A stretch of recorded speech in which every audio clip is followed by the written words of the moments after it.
Hidup adalah anugerah semata. Renungan diinspirasi dari Mazmur 40 ayat 7 sampai 8a, 8b sampai 9, 10 dan 11. Kurban dan persembahan tidak kau inginkan, tetapi engkau telah membuka telingaku. Kurban bakaran dan kurban silih tidak engkau tuntut. Lalu aku berkata, lihatlah Tuhan, aku datang. Dalam gulungan kitab ada tertulis tentang aku. Aku senang melakukan kehendak-Mu ya Allahku. Taurat-Mu ada di dalam dadaku. Aku mengabarkan keadilan di tengah jemaat yang besar. Bibirku tidak kutahan terkatuk. Engkau tahu itu ya Tuhan. Keadilan tidaklah kusembunyikan dalam hatiku. Kesetiaan-Mu dan keselamatan daripadamu kubicarakan. Kasih-Mu dan kebenaran-Mu tidak kudiamkan kepada jemaah yang besar. Demikianlah sabda Tuhan.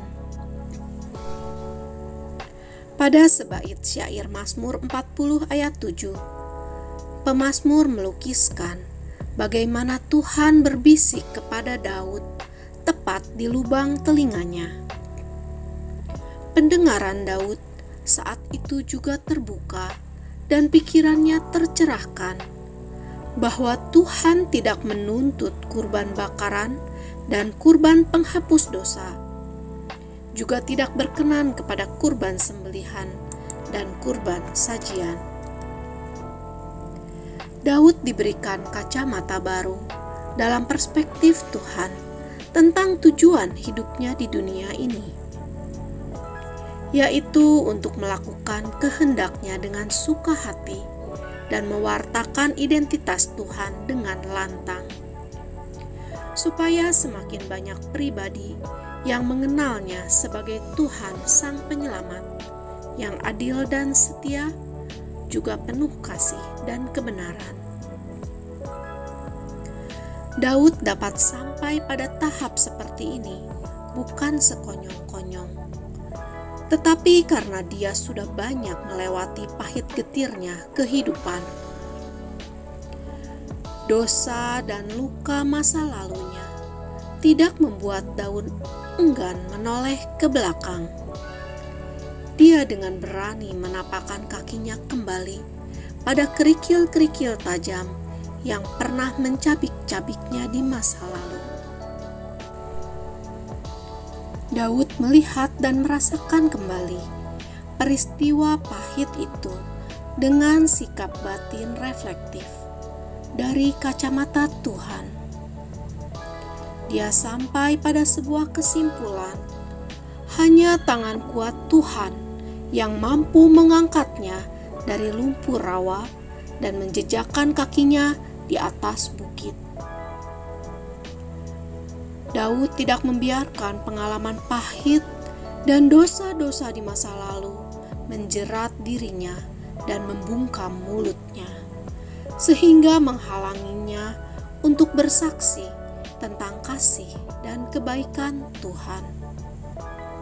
Justru pengalaman jatuh bangun inilah yang membuat Daud mampu merasakan betapa besar dan luasnya kolam kasih Tuhan, sampai-sampai Daud tidak mampu lagi menahan luapan kerinduan dalam hatinya untuk mewartakan kasih dan kebaikan Tuhan. Dia bersaksi dan mewartakan dengan lantang bahwa hidupnya semata hanya anugerah dari kemurahan dan belas kasihan Tuhan saja. Dia sadar bahwa keberadaannya di dunia dengan suatu misi dan sebuah etos, yaitu melakukan kehendak Tuhan dan memberitakan kabar sukacita dalam sikap hidup sehari-hari yang selaras dan mencerminkan sifat Allah. Sebagai pengikut Kristus, sudahkah hidup kita memiliki etos dan misi Kristus? Marilah di hari raya kabar sukacita ini, kita menetapkan hati seperti Daud, berani hidup untuk mewartakan kasih dan kebaikan Tuhan. Tuhan Yesus, berilah rahmat-Mu dan tolonglah aku agar dapat menjalankan kehendak-Mu dan berani mewartakan kasih, kebenaran, dan kebaikan-Mu Tuhan dalam hidupku, karena Engkaulah Juru Selamatku. Amin.